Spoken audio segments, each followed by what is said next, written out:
नमस्कार, मैं डॉक्टर सुधाकर सिंह। आज हम बात करने वाले हैं फंडामेंटल्स ऑफ एग्रोनॉमी, जो कि BSc agriculture honours first semester का कोर्स है। यह जो आपका कोर्स है ये 6th डीन कमेटी की रिपोर्ट के अनुसार बनाया गया एक कोर्स है, जो कि आपको फर्स्ट सेमेस्टर में पढ़ना है। तो उसी के क्रम में आपका एक टॉपिक है field crops and there importance, जो कि आज हम डिस्कस करने वाले हैं। तो सबसे पहले आपको जानना चाहिए what are the field crops. तो field crops are those crops grown on large areas of land for food, fodder, fiber, oil and industrial use। इसका मतलब है कि जो आपकी फील्ड क्रॉप्स होती हैं, जो आपकी खेत की जो फसलें होती हैं, वो फसलें होती हैं जिन्हें बड़े खेतों में भोजन, चारा, रेशा, तेल और औद्योगिक उपयोग के लिए उगाया जाता है। तो ये जो फसलें होती हैं इनको हम लोग क्या बोलते हैं? फील्ड क्रॉप्स बोलते हैं। तो फील्ड क्रॉप्स बोलते हैं। इसके बाद आपका आता है जो आपकी फील्ड क्रॉप्स होती हैं, types of field crops and there importance. तो आपकी जो खेत की जो फसलें होती हैं उनके प्रकार और उनका जो इम्पोर्टेंस है, उनका जो महत्व है, वो आज हम लोग डिस्कस करने वाले हैं। तो जो सबसे पहला जो आपका फील्ड का प्रकार, जो फील्ड की क्रॉप का प्रकार है, वो क्या है? आपका सीरियल क्रॉप्स। इट मीन जो आपकी अनाज वाली फसलें होती हैं, जिनको हम अनाज के रूप में ग्रहण करते हैं अपने जीवन में, तो उनके बारे में आज हम बात करेंगे। तो जो अनाज वाली जो फसलें होती हैं उसके जो कुछ एग्जाम्पल्स हैं आपके, जैसे जिनको हम लोग अनाज वाली फसलें बोलते हैं, तो इसके कुछ आपके एग्जाम्पल्स हैं। जैसे आपका वीट है, गेहूँ एक आपकी अनाज वाली फसल है। इसके बाद आपका आता है राइस, चावल जिसको हम लोग बोलते हैं, तो ये भी आपकी एक जो है अनाज वाली फसल है। और जो आपका एक आता है मेज, मक्का, ये भी आपकी एक अनाज वाली फसल है। तो अगर बात की जाए वीट, राइस और मेज की, तो सबसे जो आपके डोमिनेंट जो आपके सीरियल्स हैं, तो यही आपके 3 सीरियल्स जब सबसे ज़्यादा ग्रो किए जाते हैं और सबसे ज़्यादा प्रोडक्शन इन्हीं सीरियल्स का किया जाता है। तो इनके अगर महत्व की हम लोग बात करें, तो इनका जो सबसे पहला महत्व आता है, इम्पॉर्टेंस है, वो आपका क्या है? Main source of food. It mean carbohydrates. मतलब कि जो भोजन का मुख्य स्रोत है, जो आपके अनाज होते हैं, जो आपके सीरियल्स होते हैं, ये भोजन के आपके मुख्य स्रोत हैं जिस पे सबसे ज़्यादा कार्बोहाइड्रेट पाया जाता है। इसके बाद used in bread, rice, cereals, मतलब ब्रेड, चावल और सीरियल्स में भी इनका प्रयोग होता है। इसके बाद आता है इसेंशियल फॉर फूड सिक्योरिटी। इसका मतलब है खाद्य सुरक्षा के लिए भी ये बहुत ही ज़्यादा आवश्यक है। इसका मतलब ये है कि अगर आप सीरियल्स नहीं होंगे हमारे देश में, तो हम सबको भोजन अवेलेबल नहीं करा सकते हैं। तो कहीं ना कहीं ये फूड सिक्योरिटी भी हमारे देश में प्रदान करते हैं। इसके बाद आपका आता है जो सेकेंड नंबर है आपका पल्स क्रॉप्स।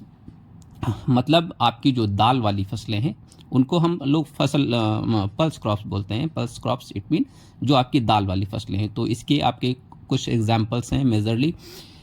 इसके एग्जाम्पल्स हैं, जैसे मान लीजिए आपका लेंटिल है। लेंटिल का मतलब मसूर एक बहुत ही एक डोमिनेंट मात्रा में इसमें प्रोटीन की मात्रा पाई जाती है मसूर में। इसके बाद आपका आता है चिकपी का मतलब चना भी हमारे देश में बहुत ही एक एबंडेंट मात्रा में होता है, प्रोडक्शन होता है।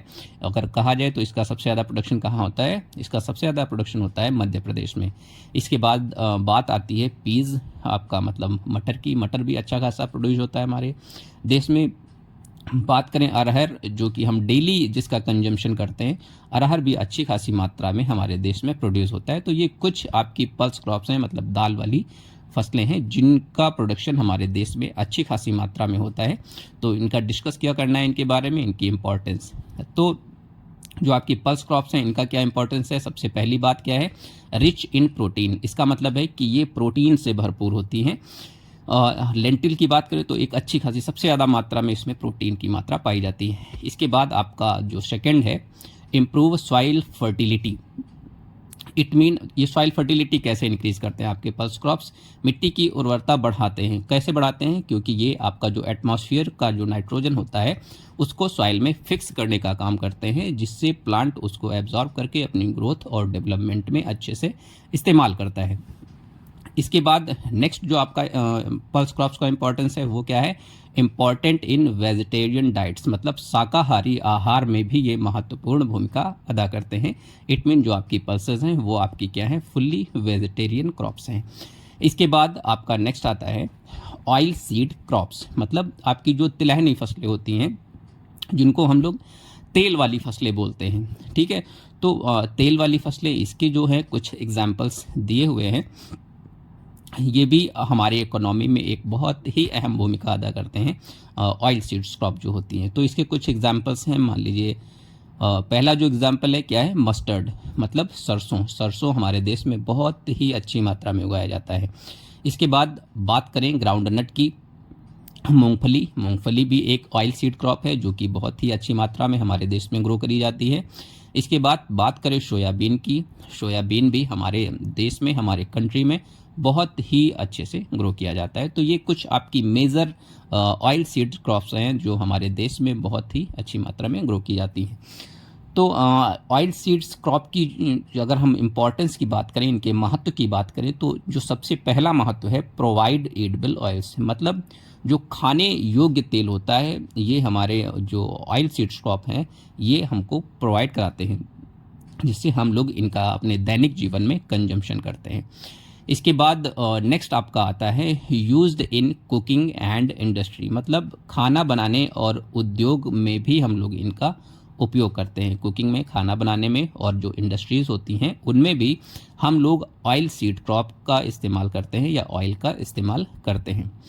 इसके बाद नेक्स्ट है आपका oil cake used as animal feed. इसका मतलब है तेल की पेराई के बाद बचा भाग पशु आहार में उपयोग किया जाता है।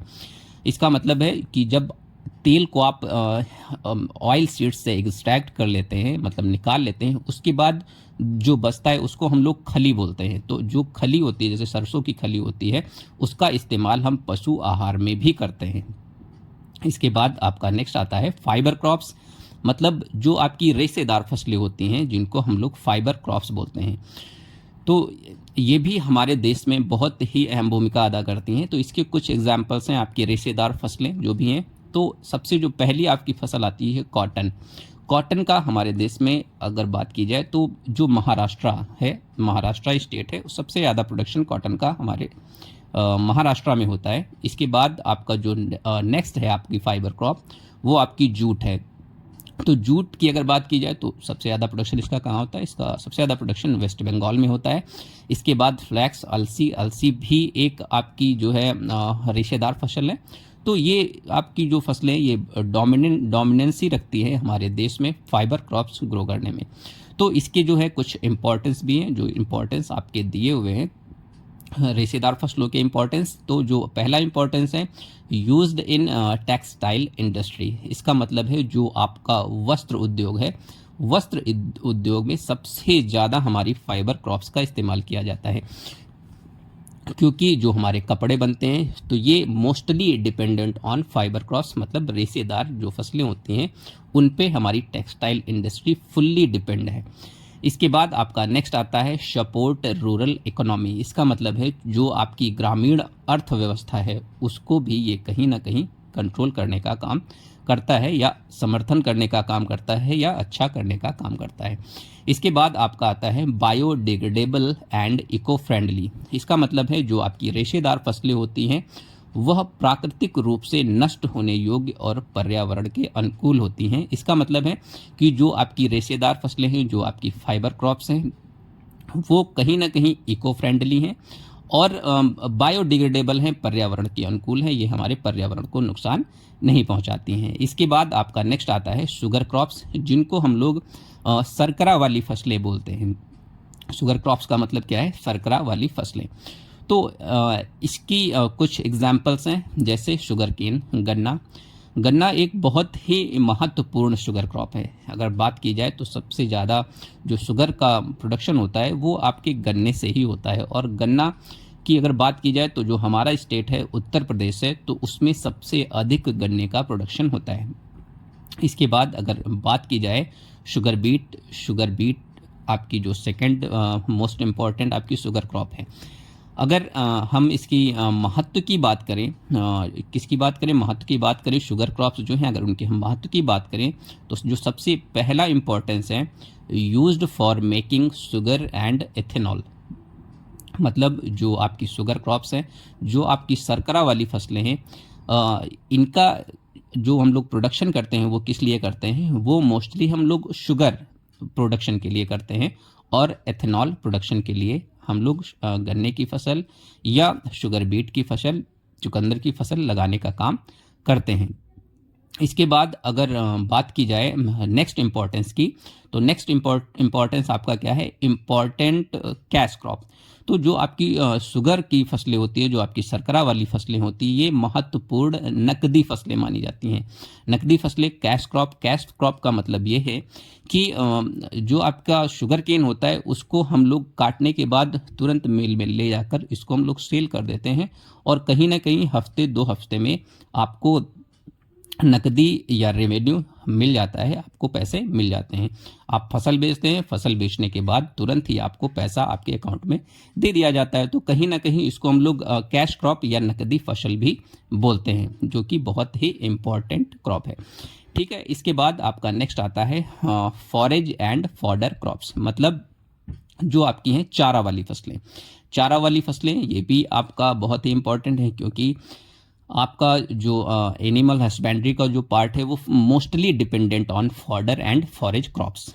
तो इसके भी कुछ एग्जाम्पल्स हैं आपके। जो पहला एग्जाम्पल है आपका वो क्या है, नेपियर ग्रास। नेपियर घास हम लोग इसको बोलते हैं, अल्फा बोलते हैं, लूशर्न बोलते हैं, और भी बहुत सारी चारे वाली फसलें इस्तेमाल की जाती हैं, जैसे बाजरा हुआ, चरी हुआ। ये सारी फसलें आपकी फॉडर और फॉरेज क्रॉप्स में इस्तेमाल की जाती हैं। तो ये बहुत ही इंपॉर्टेंट है किस इंडस्ट्री के लिए, जो आपकी डेयरी इंडस्ट्री चलती है उसके लिए ये बहुत ही ज़्यादा इंपॉर्टेंट है। क्योंकि अगर ये नहीं होगा, हरा चारा नहीं होगा, तो जो आपका मिल्क का प्रोडक्शन होता है तो वो मिल्क का प्रोडक्शन बहुत ही ज़्यादा अफेक्ट करेगा। इसके बाद अगर बात करें हम इसके इम्पोर्टेंस की, इसके महत्व की, तो जो सबसे पहला इम्पोर्टेंस है, used to feed livestock. इसका मतलब है पशुओं को चारा देने में इसका उपयोग होता है। तो जो आपकी फॉडर और फॉरेज क्रॉप्स होती हैं, ये हम इस्तेमाल किस में करते हैं, जानवरों को चारा देने में इनका इस्तेमाल करते हैं। क्योंकि जानवर इसका कंजम्पशन करेगा, कंजम्पशन करने के बाद उसका जो एनर्जी जनरेट होगा, उसी एनर्जी से फार्मर क्या करता है, जो भी प्रोडक्शन करता है, मिल्क का प्रोडक्शन करता है या अदर चीज़ों का प्रोडक्शन करता है, उसी के थ्रू जानवर हमारा प्रोडक्शन कर पाता है। इसके बाद अगर बात की जाए नेक्स्ट इंपॉर्टेंस की, supports dairy and meat industries. मतलब दुग्ध और मांस उद्योगों को भी ये समर्थन करता है।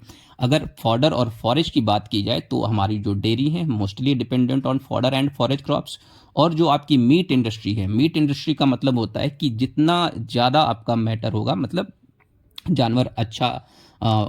जानवर को आप अच्छा फीड करेंगे तो वो अच्छा प्रोडक्शन भी देगा। इसके बाद आपका नेक्स्ट आता है ट्यूबर एंड रूट क्रॉप्स। मतलब कंद और जड़ वाली फसलें।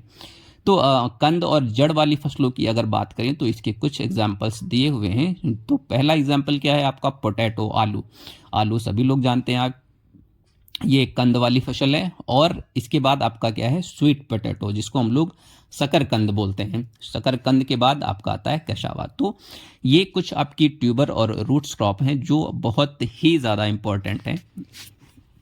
तो अगर हम इनके इम्पोर्टेंस की बात करें, जो आपकी रूट और ट्यूबर क्रॉप्स हैं, अगर हम इनके इम्पोर्टेंस की बात करें तो जो पहला इम्पोर्टेंस है वो क्या है आपका, हाई एनर्जी फूड।